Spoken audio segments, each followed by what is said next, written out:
All right, good morning, everyone. Welcome back to our last Hamlet video, maybe our last Hamlet explanation video, I don't know.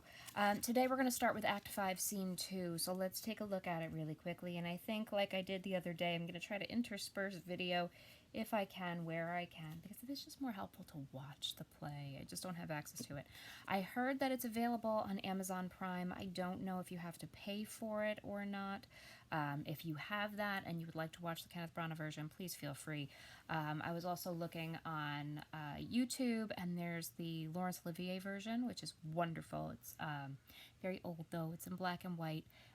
That's available, and there's also a great version by Mel Gibson, but I can't find that one online yet. But if you would like to watch a version of this, if you think that's going to help supplement your understanding, please, please, please, especially for the last scene. There's so much action. This is one of the most pivotal scenes in the entire play because it's the denouement, right? It's the end, it's the resolution. It's where everything comes together, all the loose ends are tied up, and the fight scene itself is probably the most exciting scene in the entire play. But spoiler alert, big fight scene in this scene. So sorry. Let's read through it. All right. There's a lot of preface leading up to that fight scene, though. We can't just kind of dive right into the moment because there's a lot of loose ends that need to be tied up. So let's take a look here. Act 5, Scene 2. Hamlet and Horatio are speaking, and I'm going to very quickly just sum up what's going on. So Hamlet tells Horatio that while he was on this ship, right, he's explained in the story of how he got back to Denmark. While he was on this ship, something was unsettled in his heart. It wouldn't let him sleep, right? There was a kind of fighting that would not let me sleep in my heart, okay? And so he got up and he kind of walked around the ship and everything. He wasn't really sure. Notice that he talks about our indiscretion sometimes serves us well when our deep plots do pall. And he's talking about rashness, right? And rash actions. I'd like you to think about this concept of rash behavior. All through the play, he engaged in no rash behavior. Everything was discretion, discretion, discretion until he killed Polonius. Now all of a sudden, there's rash behavior, there's indiscretion, okay? And we see how things have changed. But he does talk about a divinity that shapes our ends, rough hew them how we will. No matter how we try to shape our own future, there is a sense of destiny, there is a sense of divinity, right? That providence, that God will kind of shape our paths for us and send us either in the right way or send us on the path to follow his plan. And of course, Horatio says that's most certain. So then Hamlet tells us, up from his cabin, he got up in the dark. He took a look at the bag that Rosencrantz and Guildenstern were carrying when he says, grow up, die to find out then, and my desire fingered their packet. He found the packet of letters. And he went through the packet of letters that Rosencrantz and Guildenstern were carrying to the King of England. And he found, making so bold, my fierce forgetting manners, to unseal their grand commission. He actually opened the seal to read the letter to the King of England. This was a huge no, you don't do this, because if you tamper with the letter, the king who receives it knows he cannot trust it. All right, and so it will not be read, it will not be entertained. And if it was something important for the country, then Hamlet's just messed it up. But that's where he found royal knavery, tricks, right? An act command larded with many several sorts of reasons, importing Denmark's health and England's too, with such bugs and goblins in my life, that on the supervised no leisure bated, no, not to stay the grinding of the axe, my head should be struck off. So Hamlet says in this letter to the King of England, Claudius, for Denmark's health and England's health, told the King of England immediately upon receiving this letter, kill Hamlet. Don't give him any time for anything. Just kill him as soon as you read this letter. And Horatio, is it possible? Hamlet giving him the document. Here's the commission. Look, I kept the letter. Here it is. There's the proof. Read it more leisure later on.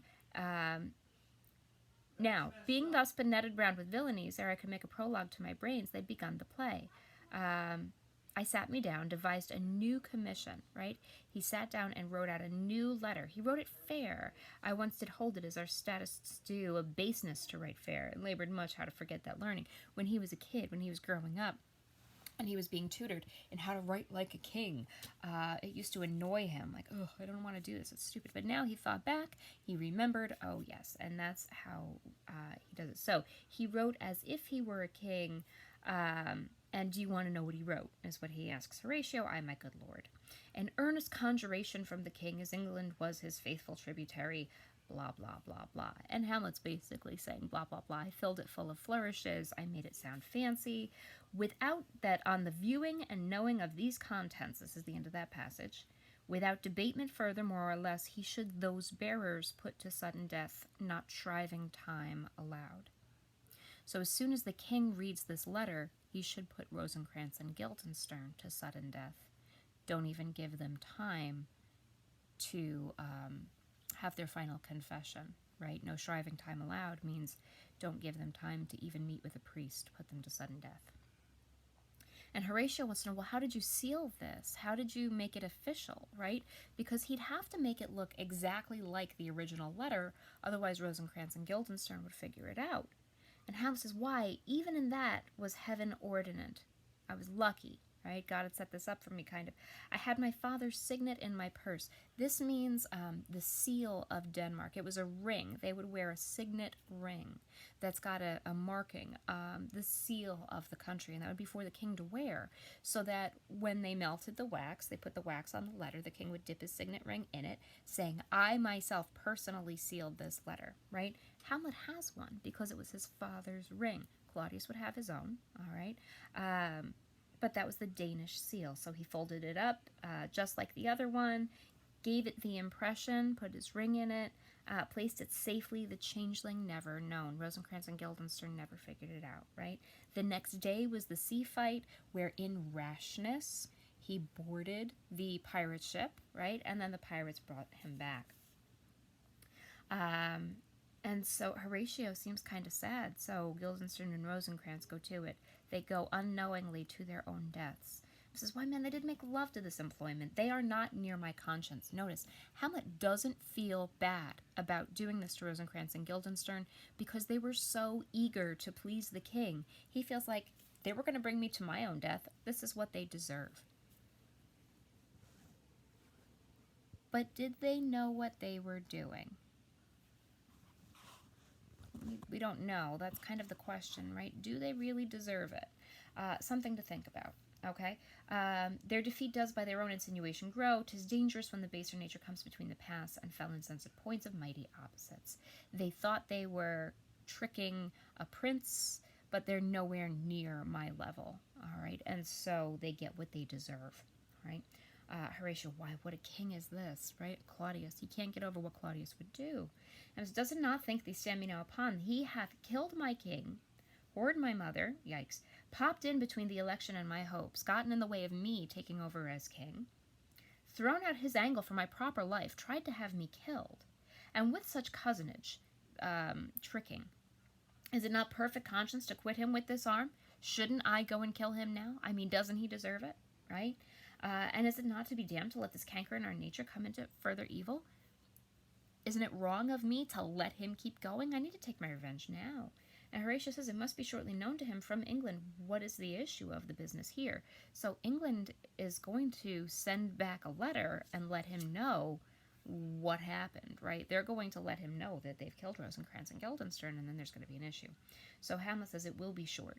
The interim is mine. The middle time is mine. And a man's life no more than to say one, but I am very sorry, good Horatio, that to Laertes I forgot myself. I can't believe I fought with Laertes like I did. I never should have done that. I feel really bad about doing that to Laertes at Ophelia's funeral, right?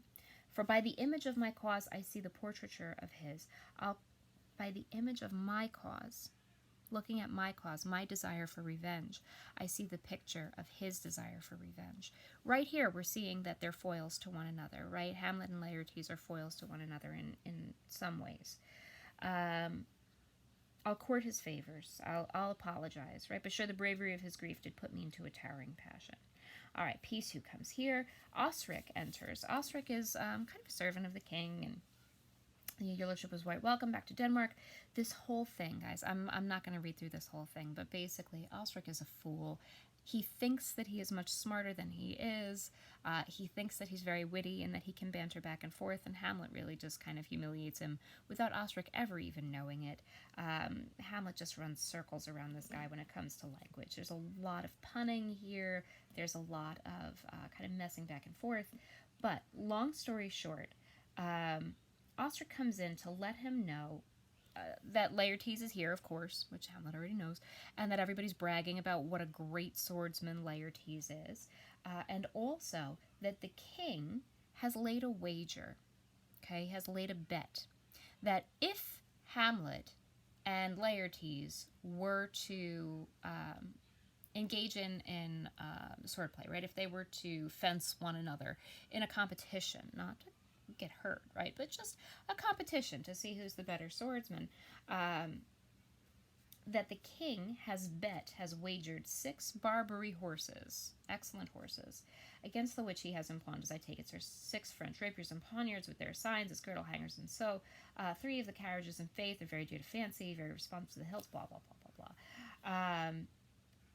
The king has laid this bet that in a dozen passes, all right, in 12 kind of hits back and forth between Laertes and Hamlet, that Laertes will not exceed Hamlet by 3 hits. Okay? He hath laid on 12 for 9, and it would come to immediate trial if your lordship would vouchsafe the answer.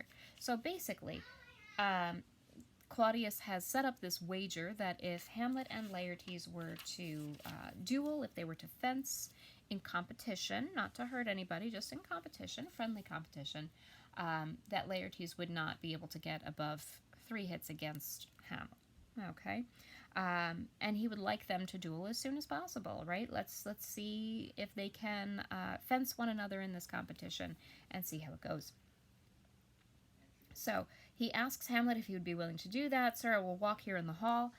If it please his majesty, it is the breathing time of day with me. It's the time that I usually take my exercise anyway. Let the foils be brought, the gentleman willing, and the king hold his purpose. I will win for him if I can, right? If not, I will gain nothing but my shame and the odd hits. So Hamlet says, sure, I'll engage in this fencing match, and if I can win for the king, I will. He's not desperate to win for the king, of course. He doesn't care about Claudius, but he's putting on this air in front of Osric because it's politically the right thing to do, right? So he's got to kind of show that. So shall I deliver you so? Shall I tell the king to this effect? After what flourish your nature will. Go ahead and tell him however you want. And Horatio calls him a lapwing, a foolish bird who doesn't know what he's doing. All right, Hamlet.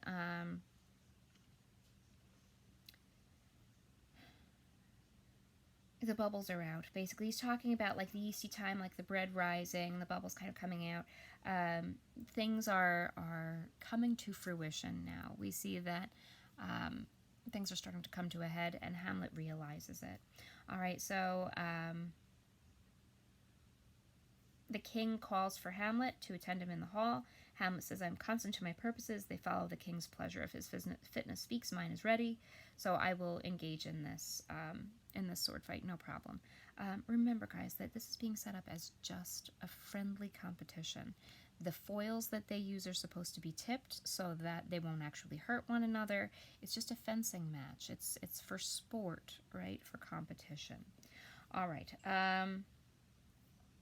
The queen would like you to apologize to Laertes, talk to him a little bit before you start, okay? I'm going to transition now. There's a video clip that I'd like you to watch, especially Hamlet talking to Horatio about this, all right? And in it, he kind of answers that question, to be or not to be. So we'll take a look at that, and then I'll come back after that video clip.